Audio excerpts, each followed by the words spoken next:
Nayantara, let me first say that I'm very happy to be participating and interacting with your guests on this webinar. You mentioned 695 attendees. Well, I think that's a testament to your popularity. No, by the way, it's 805 now. I beg your pardon? It's now 809, by the way. Okay, 809. So I think that's eloquent testimony to your popularity, and I'm happy to be interacting with your invitees, the attendees in this. I am not surprised that the number of questions that you have received on the resumption of domestic civil aviation is large. I'm not surprised. Let me share what should be a secret, but it isn't. The maximum amount of trolling that I'm subjected to on social media is on the issue of resumption of domestic civil aviation. And I say this with a degree of seriousness. At a personal level, I completely empathize with all those who contact me, contact the other agencies of the government and ask question, when are you going to resume civil aviation domestically? I'm personally aware of the hardships that people have been subjected to. I can understand that there is a tremendous desire for them to be reunited with their loved ones. But I want to provide a perspective. And before I give you a little bit of background and perspective, let me say on the record, and you are the first news platform that I'm saying this to, as far as the Ministry of Civil Aviation is concerned, and as far as all the stakeholders in the civil aviation ecosystem are concerned, which means the Ministry of Civil Aviation, the Airports Authority of India, the airports in different cities, the air carriers, we have been ready to resume domestic civil aviation now for the last 1 week or so. So we are absolutely ready, and we could start domestic civil aviation at any time with a little bit of notice. Obviously, if you get the green signal today, it will take 2 or 3 days for the airlines to open bookings for us to be able to calibrate the number of flights we can start with. But why have we not started? I want to draw your attention to some basic positions which I have outlined in the last few weeks. I said that civil aviation, or for that matter, urban mobility, cannot be divorced from the ground reality. COVID, as we're aware, as a virus, came in from the outside world. It's not an Indian grown virus. It came in because Prime Minister was extremely far-sighted, because we were able to see the shape of things very early in the day. We were one of the first countries in the world which stopped flights from China. I'm aware of this. I had a hand in that decision. We were also one of the first countries in the world which started screening incoming passengers from some countries which were widely regarded as the hotspots of the virus.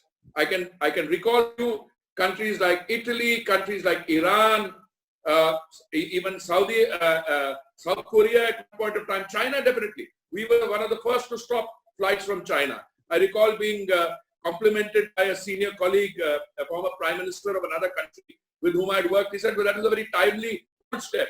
I sent him a message back saying, well, the prime minister was able to take this decision because we saw the shape of things to come.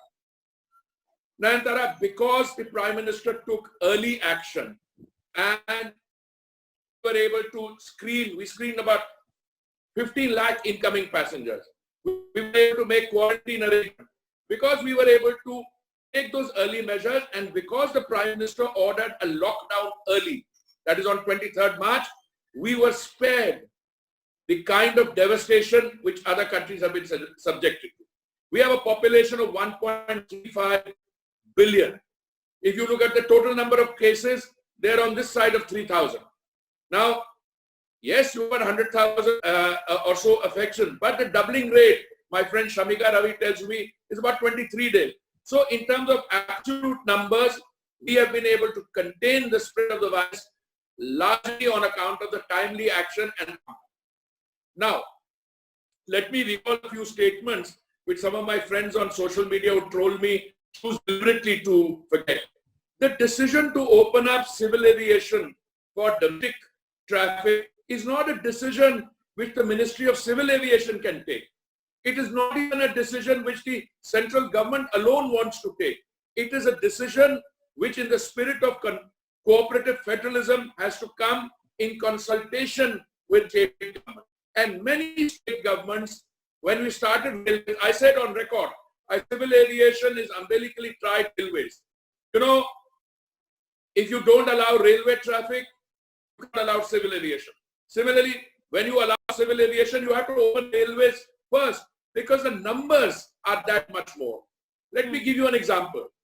I am Minister for Civil Aviation. I'm also Minister for Housing and Urban Affairs. How much do you think is the ridership of Delhi Metro in a day? 6.5 million, 65 lakhs. What is the overall passenger traffic Delhi Airport carries out in a year? 70 million in a year. Delhi Airport, Indira Gandhi International Airport. But Delhi Metro alone is 6.5 million. So in a day, so you know the 10 days traffic on or 12 days or 13 days traffic on Delhi Metro total would be a year travel on traffic on airport. If you would allow me to interject there, sir. If you have been ready and you're saying you're giving this breaking news headline to us for the first time on this platform, incidentally, by the way, we have more than 1,000 attendees. That's the maximum. So we are also live streaming on Facebook and Twitter. So Mr. Puri, if you have been ready, and I can now understand what you're saying, that it is the onus is also on the states. Are you waiting for a situation where all states are going to be not at all, not at all, not at all. If you had not interjected me, young lady, I would have explained to you. So we have to assume responsibility. Because the Prime Minister and the central government took the decision on the lockdown early, we were able to spare ourselves the devastation that others were subjected. Our fatality rate, you don't have to look at the total number. The fatality rate is 3%. It is only twice what it is on normal influenza. But there is a scare. We have been able to contain the spread and we have to control the fatality rate. Even out of the number of fatalities that we've got, out of 3%, 85% cases are those who either had pre-existing conditions or comorbidity, etc., medical condition. Now, you have managed to succeed to some extent to contain the virus in terms of the spread, and therefore your obligation, and it's a continuing obligation to save lives, has been met and you need to maintain. But you equally have an obligation to restore livelihood, because if people don't have economic livelihood, then there's going to be collateral damage. So now we are at the stage where we have started the trains, initially Shramik train, then some Rajdhani expresses, more trains will go. Then the plight of our countrymen who find themselves stranded within the country, migrant labor, we are dealing with that. We've also had to simultaneously deal with the citizens of India, our brothers and sisters who are in distress and stranded abroad. You're absolutely right. In the first week, the first phase, which was supposed to be between the 6th and the 13th of May, we were supposed to bring back about 12,800 people from 12 countries in 64 flights. We've done that. We've seamlessly gone into the second phase. The second phase essentially lies in that number. And even today, whilst we are dealing with a plan to repatriate 30,000 people, Ministry of External Affairs officers were meeting with my colleagues in Civil Aviation today, and they're trying to increase the number of flights. But again, the increase in number of flights, Nayantara, depends entirely on the receiving states being willing to take the people. Now, till we had the easing of lockdown as part of lockdown 4, I mean, my airport is ready. My airport has been ready for a week. I can take. State government must also have arrangements, logistical arrangements at the other end. People coming in from abroad are required to mandatory 14 days quarantine. And those arrangements have to be. So our ability to carry is only one aspect. The ability of our embassies, missions and posts abroad to identify the people who will come to India is one aspect. Our ability to provide air transport is another.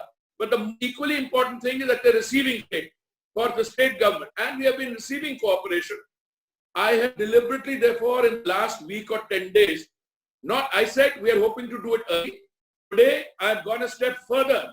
I am telling you, you're the first news channel I'm telling that we have been ready now for 1 week. Now, if you read my statements, the tweets I put out, they've been clear. I said you cannot divorce it from the railway. Railways have said we are next.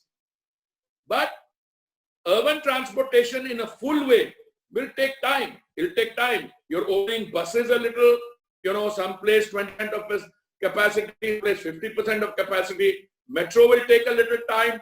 But I think we're ready with all this. Insofar as civil aviation is concerned, I think in the coming few days, you have a decision. That decision is anchored in a spirit of very active cooperation between the state government and the central government. I am not saying that we necessarily need to be guided totally by the state government. No, some state government will turn around and say, we are going into permanent lockdown. That doesn't mean the center can agree to it. One of the beauties about the Indian democracy is whether you are born in Amritsar or in Pune or in Patna or in Visakhapatnam, you can go and live where you like. And I think the right to travel is part of that larger freedom. And therefore, if people, members of family, they need to be. Plus, I'm having another difficulty, I can tell you. I have flights going from Delhi to New York or Mumbai to Vancouver. But there are people on the outgoing flights who are Indians, ordinarily resident abroad, who cannot travel from Chennai to Delhi. So we need to work this out. And I think it's receiving very high priority attention. It would help instead of people trolling people, heartless minister, not that it makes a difference. But it's, in the spirit in which we are trying to work. Everything you do in COVID has a downside to it. And I'd be happy to answer other questions. If you want to set a train for migrant labor and there's a backlash from the state, you had to cancel the trains. Then you had to again restart. So it is a question of, in some respects, using your better judgment, basing it on assessments which are grounded in reality. Some states which were absolutely green have the potential because there's a risk in everything. You travel by bus or train, by air, there will be some inherent risk. But it's something on which to make a judgment and you allow economic activity to resume. But sir, if your airports are ready, you're saying your airports are ready, what you're facing trouble also is, sorting out and ironing difference with certain states that are not on board. Do you think in lockdown 4.0 itself, which is all the way till 31st of May, before that, you could see resumption of domestic flights? Because, it's a developing situation every day. Is that at all possible, or that's completely ruled out? I'm also asking this on behalf of all the families that are separated from one another, just looking for some clarity.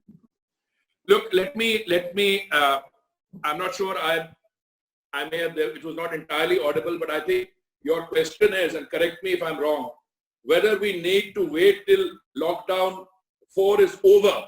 That is, you need to wait till 30th May to start, or you could do it earlier. Yeah. My answer all along has been, you can do it earlier. It has nothing to do with lockdown 4. Lockdown 4 is an overall prescription for lockdown 4. As I said, I was ready 1 week ago. I could have started the civil aviation flight, but some of our state governments told us very emphatically, please do not. We are still adjusting to the new challenges which have been posed by the migrant labor and others coming in. So if you start air travel immediately, our ability to handle the incoming rush of our citizens, our passengers will be undermined. So it's in that spirit that we slowed down a little. But I think in the coming few days, we will have a decision. And I don't think you need to wait. Certainly beyond that, you could have it earlier. So we could have a decision before that. So I also want to ask you now, when we talk about COVID-19, there's such a fear about when it comes to senior citizens and pregnant women. Is it a given that these two categories will not be allowed on planes? what are you suggesting? That since I'm a senior citizen, as Minister of Civil Aviation, I should not be allowed to travel by air? Are you being mischievous? Or that your father and I both should not be allowed to travel? Your own Home Ministry circulars have always distinguished senior. Okay. Let me correct that perspective. Young lady, that is an advisory. An advisory means that if you're a senior citizen or you have these pre-existing conditions, if you are obese, you are diabetic, or you are suffering from hypertension or asthma, you are advised to stay home. But I don't think any agency of the government, certainly not the Ministry of Civil Aviation, is in a position that it can prescribe or direct people not to do that. It's your fundamental right, getting up in the morning, but whatever you do, keep social distance, keep a mask on. I wear a mask 24 hours a day, not 24, the hours I'm awake. I'm only not wearing one because as it is, this, what is it called, webinaring, this Zoom, etc., is not as clear as when you are. So I did a press conference today with a mask. No, it's just an advisory. We advise people in their own interest, but they are the masters of their decision. So are the people who are careless. I mean, I don't approve of that kind of discourse behavior. But what can you do? After a while, all this reform, all this advice is anchored in good behavior and behavior change. But let me tell you, as a small instrument of the government, I'm delighted to see that getting cooperation from all our citizens, whether it's the airports, the airlines, the other agencies, everybody's working. I mean, even when we were not all going to the office together, the kind of decision we were getting on WhatsApp or we were getting on, through video conferences, work is going on at a very fast pace. So people are adjusting to this new life, this new norm, if I may call it, which is a result of COVID. Yes, and of course, it's a black swan event. Nobody knows. We're still learning so much when it comes to COVID-19. So, Mr. Puri, when you tell me that your airports have been ready for 1 week's time, can you give us an idea of what you mean by that? How will social distancing be followed? How will it be sanitized? How is it going to be safe and COVID-free? Can you give us an idea about that? Yeah, I'd be happy to do that. But first of all, Naseem, the author of Black Swan, is a friend of mine. And I've been in conversation with him. I'm not sure that he even calls it a Black Swan event. In fact, he calls it, I think, a White Swan event. Yeah. It should have been entirely predictable that some pandemic of this type will come. In fact, I think it was in 2010. I don't know whether it was, I think, when anti-fragile was being published or when he published an essay after anti-fragile. He clearly predicted. I just reread him. I was speaking to him there. He clearly predicted it, that when you've got this kind of devastation taking place to, the overall ecosystem, climate change, so on and so forth, when you're not able to what's happening in the animal kingdom, the wet markets, etc. You should have expected one. And be careful, he says. This is what Naseem said. Be careful. It could come back even a larger and more vicious form. That is one. Look, where are we going from here? Whether we should have been able to predict it or not. Look, we've had devastation which has been worse. You've had the Spanish flu. First of all, you had the First World War. Millions of people died. You had the Spanish flu, 18, 20 million people died, including large numbers in India. Look here, the mortality rate is very low. But because of the contagion thrust of this pandemic, we have allowed ourselves to be trapped in a, I would say in Hindi hawa, or in a overall system where people are paranoid. Look, I come back, total number is less than 3,000. Normally in 8,500 people die in road accidents. It's not a catastrophe in those things, but we must get used to the idea of living with the virus. That is what is requiring an adjustment. And I think different states are adjusting to it in a different way. I am also sympathetic to some of what the states say, that we may be green today, but when other people come in from other states, that green could easily turn into an orange. And that orange could also, if God forbid, it hasn't happened yet, if we go from stage 2 to stage 3, when it becomes a community infection rate.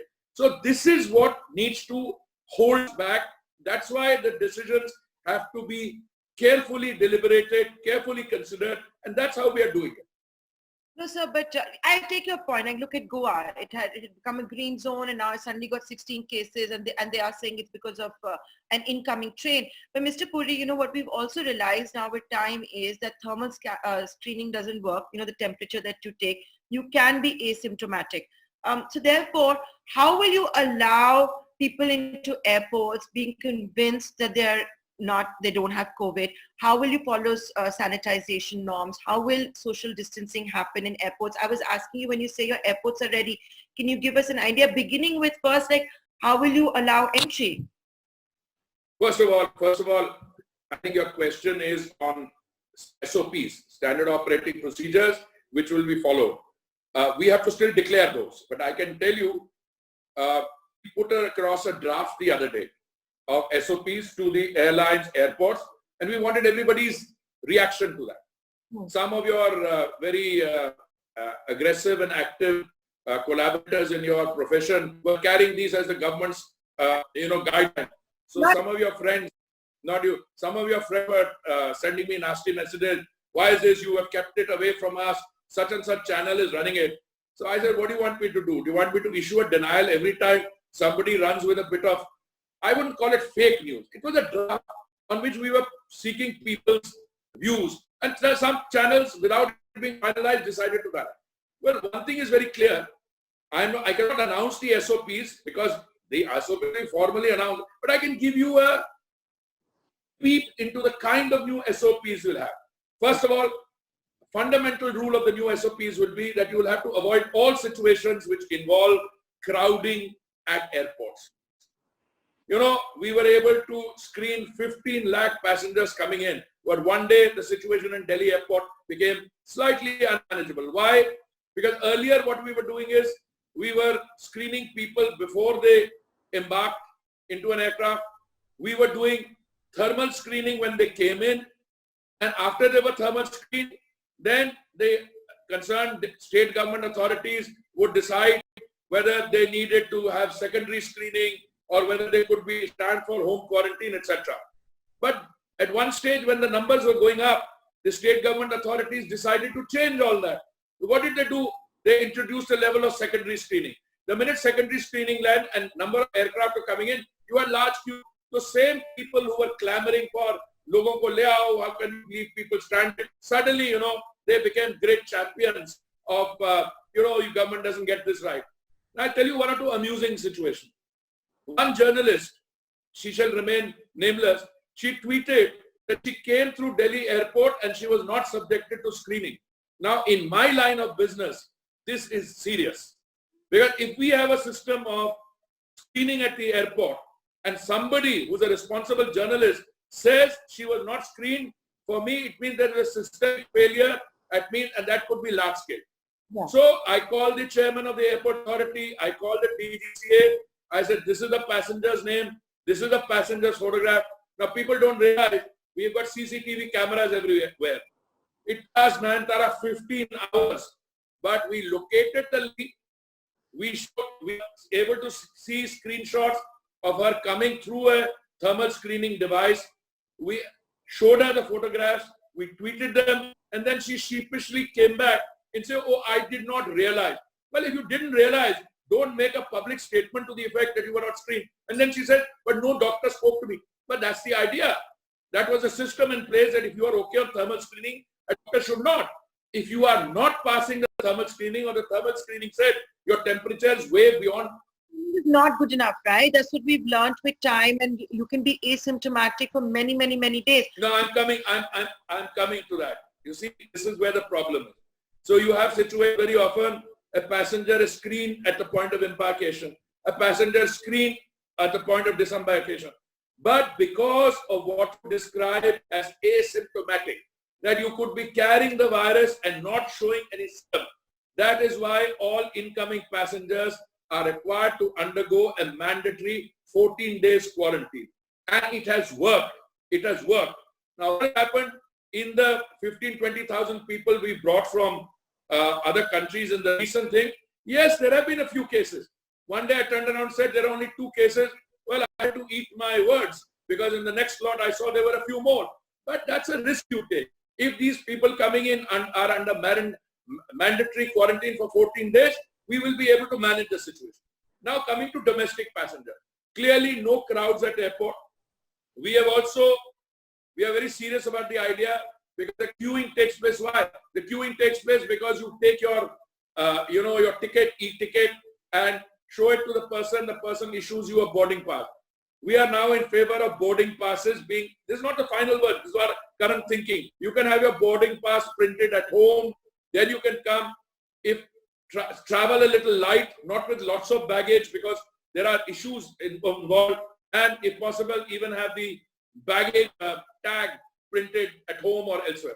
So of course, some bright youngsters, not like you, but slightly younger, and they said, look at this smart alec minister has a printer at home. These are issues we have to resolve, but they're not going to be resolved over tweets on social media. They have to be resolved through serious discussion. So what we are doing is, airports, other places, we will make sure in cheezon ki vyavastha hogi wahan pe, so that there are no crowds there. But most important at all, there will be other decisions. Do you keep the central seat in an aircraft vacant? Now, you can't have it both ways. As it is, the airlines operate on very thin margin. And nowhere in the world, insofar as civil aviation is concerned, has keeping the middle seat vacant been. So, because even if you keep the middle seat vacant, madam, the distance between you and me in economy class is not conforming to the social distance requirement. So, the other thing is there's been a loose talk, including by medical personnel, that aircraft is not safe because you're in a closed way. This is not correct. The airline manufacturers, other people who know the airline business, actually it's a very safe mode of transport. Let me explain why. You have the nozzle for ventilation up there, air stream comes down, and if you're wearing a mask, etc., it goes through the ground, it gets filtered and gets recirculated. In other words, if you are asymptomatic and you're carrying the virus, well, that's something you cannot through thermal screening check. Wherever when you're coming from abroad, you do the mandatory quarantine for 14 days. But if you're a domestic passenger, you're going about your life in the normal course, well, you're shipping from place A to place B. And therefore, you have to base it on these kind of considerations. The aircraft will be disinfected as they are being disinfected. The care providers, the air crew are fully in protective gear. They're coming in touch with a large number of people. Maybe on these flights, we will not be able to serve full meals, etc., because, catering, food, all kinds of other issues. But these are small, this is a small price we'll have to pay till the situation resumes normalcy. And these kind of SOPs will be put out very soon, very soon. What is very soon? I can't tell you how many messages in Q&A I'm getting. I'm also getting trolled for not being hard on you and asking you to give a date. I know you won't give me a date. The other one that I'm going on, getting is when. Let's do a little bit of mischief. Let's do a little bit of mischief. You tell them, all these people who are sending you messages, that you've known me for many years, nearly as long as you have, I don't like to be patronizing since you were a young girl. I don't like to talk like that, but tell them, instead of trolling me and thinking that I'm a heartless minister, start sending those messages to the authorities of the state government, because they can't have it both ways. They keep saying, oh, we want our citizens to come back, but at the same time, they tell us, take it easy, abhi nahi. I understand their compulsion. I mean, that's what life is all about. It's not about easy choices, but at the same time, my heart aches when I get messages from young people, old people, say they came for 3 days, 4 days prior to the lockdown, and they've been stuck since 23rd March. My only advice to your friends who are sending messages, there's no point being hard on me. I'm willing to be hard on myself. As I said, to start with, we've been ready for a week. I'm hoping that we'll take the decision soon and announce a date. But till then, just be patient. But more important, please be safe wherever you are. Don't expose yourself to unnecessary risk. I have my friends calling me, what is this you put out about senior citizen? My parents are alone in Kolkata or somewhere. So I keep telling them, don't worry. The minute the flights open, I'll be the first to go and request the airline by which they travel. Senior citizens हैं, इनको priority दे दो. Oh, so they could get priority, senior citizens. Yeah. Okay, so that's another good headline to have. Mr. Puri, the other thing I want to ask you, and again, I'm taking a cue from what I'm getting, and here also, what about outbound flights? You've got Air India operating. Vande Bharat is, of course, a fantastic hit. When will private carriers come in, which could increase the frequency of outbound flights? And here, I'm sure, you'll have to work with Mr. Jaishankar as well. But how is that going? You have so many people going back to the United States. They're all very scared. Unka visa run out ho jayega. Unka kya hoga? Bachcho ko वापस जाना. Like what is? देखो ऐसा है.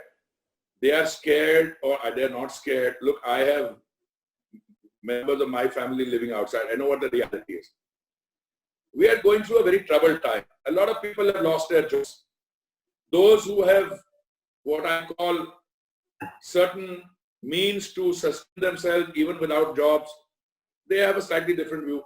But there are genuine people who haven't been paid for 2 or 3 months. Yeah, they've been laid off in the Middle East. This evacuation program was essentially designed to bring back those people who are in distress or stranded. It was not designed for every Indian outside. I mean, there are 9 million Indians in the Gulf. Yeah. If you have to bring 1 million back, you've had it. You don't have the. So we did an initial estimate that about 1.9 lakh people would want to come back. And I was hoping that when people hear that there is a 14-day quarantine, maybe they'll have second thoughts. But because you provided quarantine arrangements which are good, I mean, that's paid quarantine, you can stay in a 3-star hotel or you can stay in a government facility, they're clean and no sanitation, not acting as a disincentive. So who are the people who are wanting to come back? The ones who are in general distress. People, students, universities closed. But more than that, there are people who are ordinarily abroad. Now all the flights to the United States, outgoing to San Francisco, to New York, to Newark, to JFK, Chicago, they are going full and coming full. But your second question is, when do we employ the private sector? When we get the private... Look, I said from day one, we are open to the idea of private sector. But private sector has limitation. Much of this repatriation is on long haul. US, Canada, and places. The private sector doesn't have those. Their carriers don't have non-stop flying or even one-stop flying. They're using different configuration of aircraft. But on the shorter routes like India to Gulf, to Singapore, yes, we consider private sector, especially now that we'll be ramping up, maybe one-stop hops to Europe. Yes, I've said all along, we are open to the idea of private sector. And as we speak, we will be talking to them, seeing what can be done. But please note, many of these routes, especially to the Gulf, these are not money-making routes. I mean, the fare, I mean, I get told again, saying, itna bada charge, bhai, 13,000 rupees to the Gulf. The plane is going empty from here to the Gulf because those 6 countries in the Gulf, they are not allowing Indian nationals to go there. They're only wanting to send the Indians back because, so the plane is going empty on one side and then we're charging 13,000 with a very reasonable fare to bring them back. So the private sector will also have to view, because I cannot allow the fares to go up because many of these people are economically not in a position to pay a higher fare. You see, if you allow the market forces to operate and you have this and you've got say 100,000 people coming back but you have a capacity only for 20,000, you can start charging astronomical fare if it's a market. But it's not that. It's a designated fare, 13,000 rupees for somebody from the Gulf. It's about, I think, 50,000 from Europe and 1 lakh from the United States. These are normal off-season fares. Considering in many cases the aircraft is going empty. With a 1 lakh airfare, surely the private sector would be interested in that, especially when these flights are going full. Madam, they cannot do the 1 lakh. They don't have the wide body planes. The wide body planes are only with Air India. Who are the private sector operators? The private sector operators are SpiceJet, Indigo, Air Asia, Vistara. Vistara has now started getting some 787, the Dreamliner. But all the others are the small aircraft. The small aircraft can only operate on these sectors. And these sectors, one way is nearly empty unless you take mangoes and fruits and vegetables along. And that's what we are doing in order to make sure that there are no, you're not running in the red. Philippines, which we were running flights, we couldn't take passengers from here.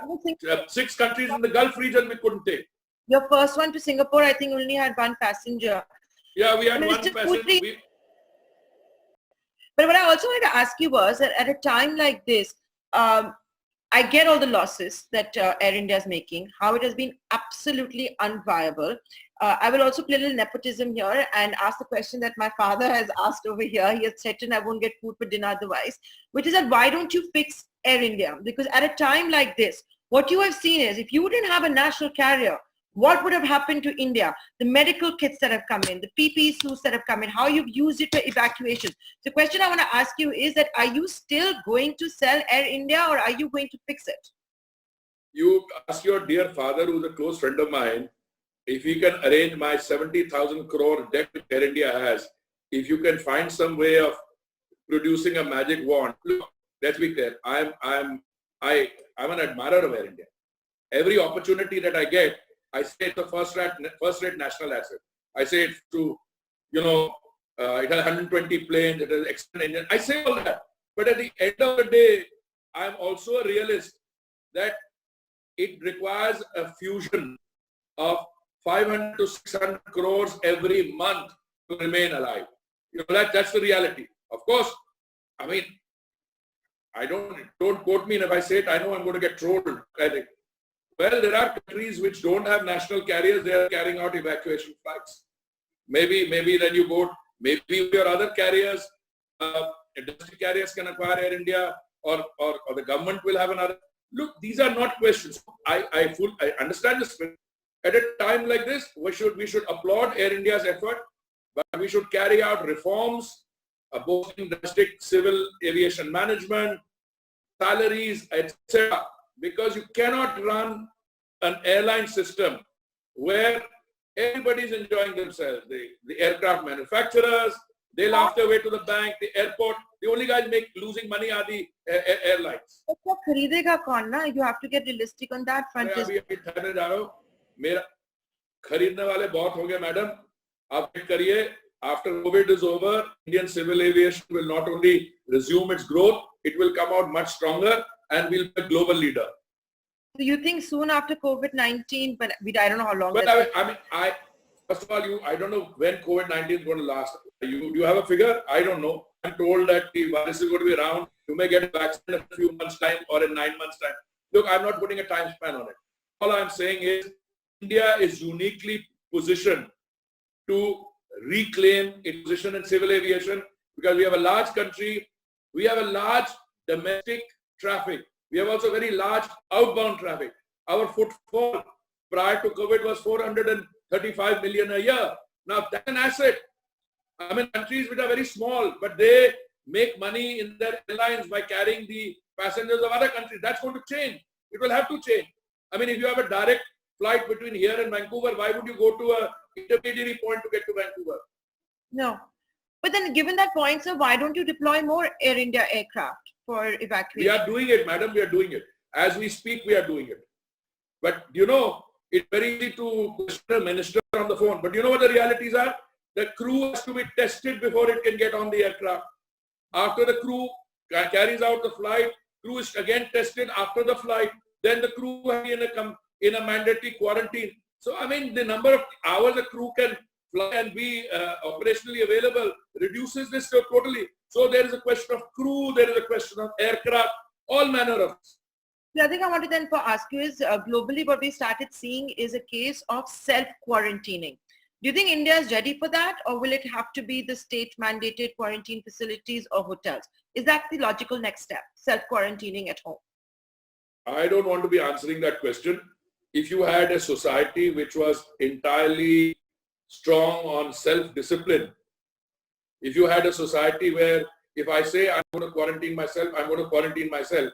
I mean, I know of a case where the hand was stamped home quarantine, and the next thing we heard was the Delhi government had gone and put a piece of paper stuck on that person's road. Whenever you come and say I live in A3 Defense Colony or GK1 or somewhere, they take you down, and then you say I'm on home quarantine for 14 days. They go and chapo that piece of paper there, and then the neighbors started calling us saying, "वो तो चले गए जी वापस Singapore."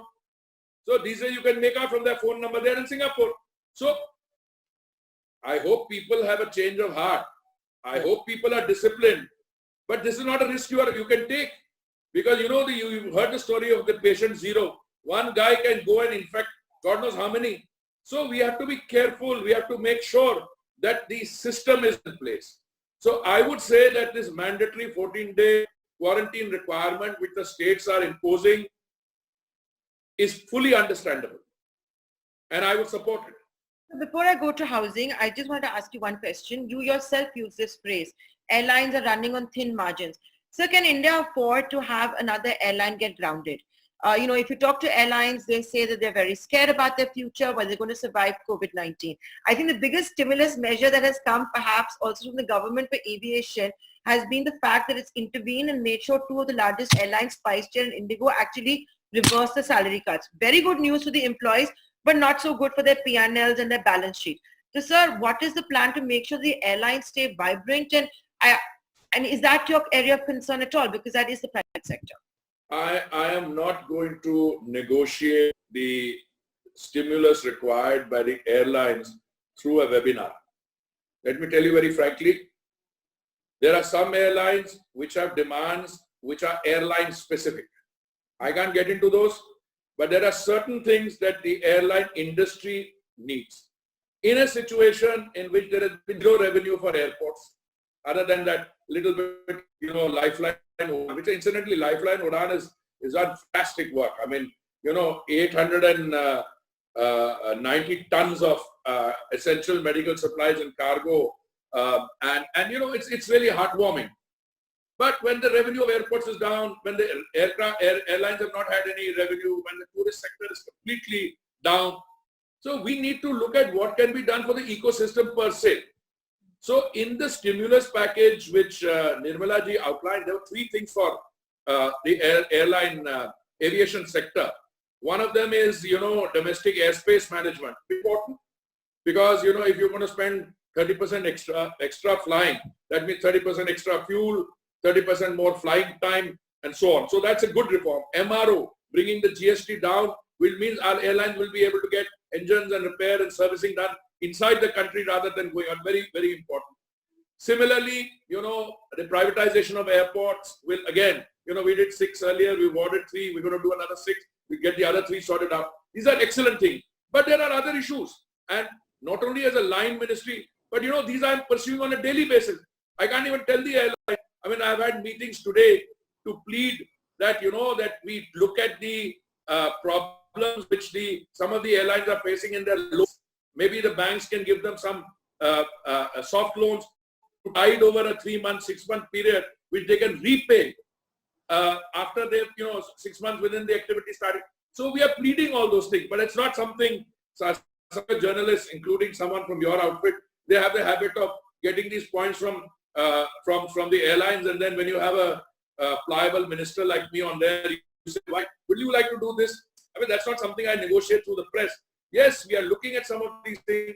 As a line minister, I am acutely conscious of the stress that the civil aviation sector is facing. I am acutely conscious of the stress that the construction industry is facing. Because after agriculture, construction is the second largest employer in India. It's in the informal sector. But, we've been talking to CREDAI, we've been talking to Naretco, we have been doing things for the construction sector prior to COVID. COVID only adds and exacerbates the existing fault line. So we are dealing with all those things, and I'm very confident. You see, I keep coming back to one thing. Let's resume activity at the earliest. Because once you resume activity, rest follows. Then you can say, all right, I've had 2 months of lost time. Now, it's easier for me to advocate remedial measures if I know what the extent of it is. But if the lockdown continues for 6 months, there may not be anything left to pick.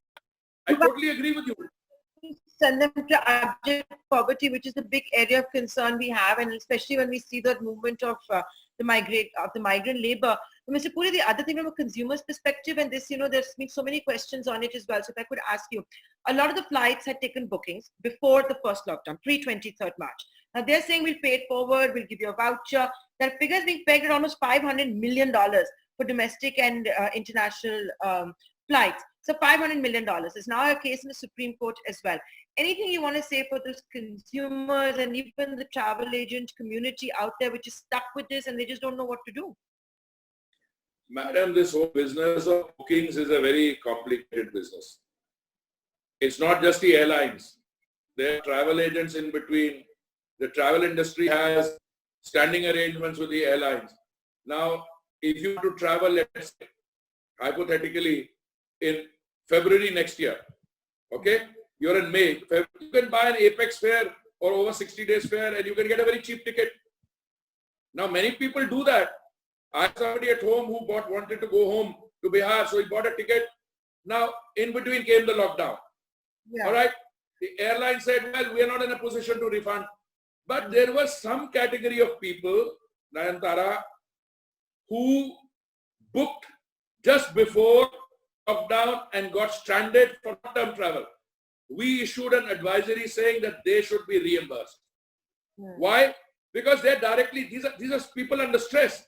If you're a student, you wanted to travel to, from university to home or from your home to university, and you wanted to travel 10 days later and suddenly you got a lockdown, you're affected by that. Not a person who booked 6 months in advance. That's a very different kind of booking. So we issued an advisory. Some airlines continued because the consumer people, the consumers, they will tell us the airlines are collecting money, and the airline said, no, we can't pay you back because you don't have the money. The travel agents have it, and we've created a credit shell. So we distinguished between those bookings which were directly a result of the showdown. There was the first lockdown, then there was a second lockdown. And when we did not see the requisite compliance, we issued a directive. For instance, let me give you an example. There's an airline somewhere outside India. It's called Fly Something. And they were taking bookings on 6th April. Everyone knew that 6th April flights are not going to open. But they collected a lot of money. I had to issue a directive, and I told DGCA they should enforce the directive if necessary by taking action against the airline. So by and large, we've been able to correct that.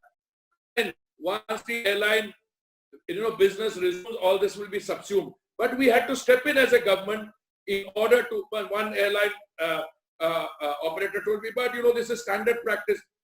Standard practice can be normal time. COVID not a normal time. This is sui generis situation, extraordinary situation. And if passengers are hurt, the same passenger also is losing his business. Everybody is losing business. So we have an ecosystem which is fair, transparent, and equitable. So if anybody wants to see, so as long as it's a genuine this thing, we have no problem. We issued an advisory and a directive. But the problem is more or less resorted itself out. I don't want to go into greater detail for the simple reason that the matter is before the Supreme Court. Somebody has filed a petition before the Supreme Court and the Honorable Court will decide. So I don't have to take a position on that. Anything you want to say for the OCIs? A lot of them seem to be logging in. They want to know when they're going to get permission to come back. I started, first of all, my greetings to my friends who have this stamp called OCI. I started by saying that the evacuation flights were essentially meant for Indian citizens who found themselves stranded and in distress in foreign countries. Now, by definition, the holder of an overseas citizen of India card is not an Indian national but a foreign national because he or she holds a foreign passport. Again, let me tell all of them, I'm acutely conscious that sometimes the distinction is very thin. I have a situation, for instance, where, the parents are Indian nationals, but their children, very small in age, 4 years, 6 years, they were born in the United States, they have American passport, they're an OCI. Now, we can't have a situation where the parents are allowed to come and the child gets left behind. I had a kind of an emergency case. Somebody approached us to say that somebody was coming in from London. He's an Indian national, but his wife has got an OCI card. Now, so we try to interpret this as constructively and as positively as we can by saying if you're members of the same family, then, we try and do it.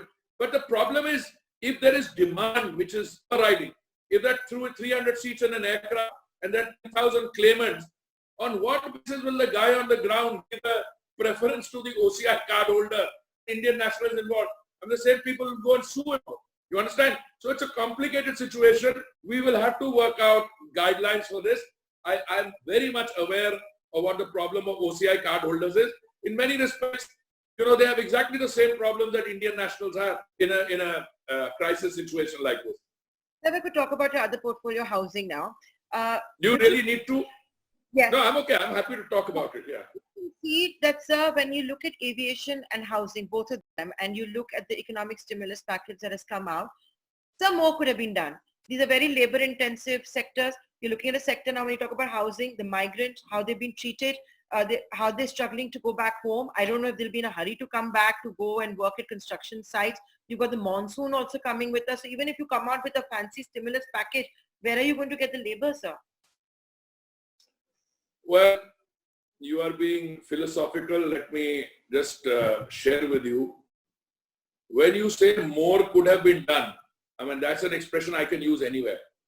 If instead of being a $3 trillion economy, I was at 16 trillion or a $20 trillion economy, my capacity to put money on the table by way of an outright grant goes up. But if you look at the steps that have been taken, look, I want to say on record, full sense of responsibility. I've written 2 articles on this also. One of them was only day before today, where I've said, if this isn't the stimulus package, what is? Look, if you are dealing with the situation, the old proverbial situation, do you want to give people fish to eat or do you want to teach them how to fish, which is more efficient? Now we've done a lot of this. First of all, when you give 1,000 crores to the district magistrate to feed the migrant labor coming back, that's clearly need to do for a short-term emergency. We've given 40,000 crores additional by way of the National Rural Employment Guarantee Scheme or Manrega. I've written about that. Now that 40,000 crores means what? 2 members of a family, and we've raised the daily from 180 rupees to 202 rupees. If 2 members of a family start working, clearly we'll have a situation they may not be wanting to come back. So anything that you do during COVID has a downside. Now, in the initial phase, after 23rd March, the central government, the Prime Minister appealed to all employers, to all stakeholders, continue to pay the salaries of the people. So it was all right. By the time they got their salary for March on 7th April, everything was all right. But then the scare spread. Now, if migrant labor from Punjab wants to go back to Orissa, what has the central government got to do with it? Your friends in the liberal would make out as if this whole, no, I'm just pulling your leg. You would have facilitated buses, trains. They're all. No, I tell you. So yeah. So either case. If somebody from Punjab wants to go and back to Orissa or wants to go from somewhere else, the civil government can only help. So what did we say? We want to run trains. We put trains on the thing. The state government say, "Mat bhejo, abhi mat bhejo." So I think in the next 2-3 days we will get all these extra trains. We will take these people back. But you are right. Now, once economic activity commences here in full force, for that economic activity to attain the gravitas and become fully viable, depend on the labor coming back. If the labor decides to stay on till Diwali or till the Chhat Puja takes place, there's an issue. What happens if some people don't decide to come back at all? What happens if virus behaves differently? Look, these are all contingencies for which you can only plan up to a point. But you're absolutely correct. I'm very clear. When you're in a crisis, my own personal approach is you have to be generous and you have to spend your way out of the crisis. And construction industry is one of the industries which invariably helps out. This was the case in China many years ago. This will be the case in India. All our big projects, they have to come back on stream quickly so that there is employment generated, labor, season incentive to that. Some people may not want to come back. But the employer, the enlightened employer has been able to hang on to those people. those who are enlightened will be able to incentivize the people coming back. But look, I continue to be an optimist, and I think both civil aviation and construction industry will be back soon. And of course, all of that is going to depend on COVID-19. Sir, before I let you go, I said you're a career diplomat. We saw Donald Trump recently give an interview to Fox Business where he said that if Apple were to move manufacturing, and he gave this example, if Apple were to move its manufacturing for iPhones to India, of course it'll have to pay higher taxes. I'm guessing a lot of countries will start doing that as they go even more inward. So you're the Minister of State for Commerce and Industry, you're a career diplomat, you get the United States, look at your career. How is the Modi government going to grapple with this? Because, as we talk about the New Deal, as we talk about 20 lakh crore rupee stimulus, we've also seen reforms for land and labor. What is your plan on that front? Look, I am very clear. My understanding and complete faith, when the Prime Minister unveiled this package, it is not an inward-looking package. If you are more competitive, which you are bound to, through reforms which are structural on land, labor, on a lot of things, and you put this kind of stimulus in, look, this is just the beginning. This is going to be a long haul. There's more to come. It's not for me to announce it. But you will see that India will be a favored destination for people who wish to relocate. Now, unlike my other colleagues, senior colleagues in the Council of Ministers, I'm not going to say anything about where they're coming from, etc. I'm much more cautious. Look, if you are owning means of production and you are located in a place X, if for some reason that place X becomes less attractive, you have to look for more people. How many more countries do you have which can compete with India, both in terms of the size of its market and the kind of entrepreneurial talent, labor, educated people who are available? India stands out. Now, how much of it comes to India? There will be a bigger give and take. The Japanese government has put aside some money, about $2 billion or so, to attract people to move and relocate. The Asian Development Bank is doing it. I've seen shoe manufacturers who were located in a particular place wanting to relocate here. This is a process that has just begun. And you don't judge it by 3 days headlines or a fortnight's headline. I think you and I will be around for a while. We'll discuss this after a few months. I think the biggest headline you've given me on this aspect is that we're going to see more stimulus measures. Mr. Puri, I had asked you for 1 hour time and I've got 2 minutes left. So I'm going to end it once again because I'm just amazed. I don't know how you do it on Twitter. I'm getting trolled for the last 60 minutes just saying, get a date. So anyone who's logged in late, Mr. Puri, I'll make this the final one. Resumption of domestic and international flights. People are separated from their loved ones. Anything they can take away from this webinar on that front? Look, I think this webinar has been conducted in a spirit of total transparency and candidness. Yeah. I can tell you, insofar as the external sector is concerned, the number of evacuation flights will increase manifold. We will add the number. It is so people who have to go from here to wherever they are ordinarily resident, Europe or United States or Canada, they will get the opportunity. We have to increase the number of flights. And I think we are committed to doing that. Insofar as domestic traffic is concerned, I can't be more direct than that. We are ready. Direct your attention.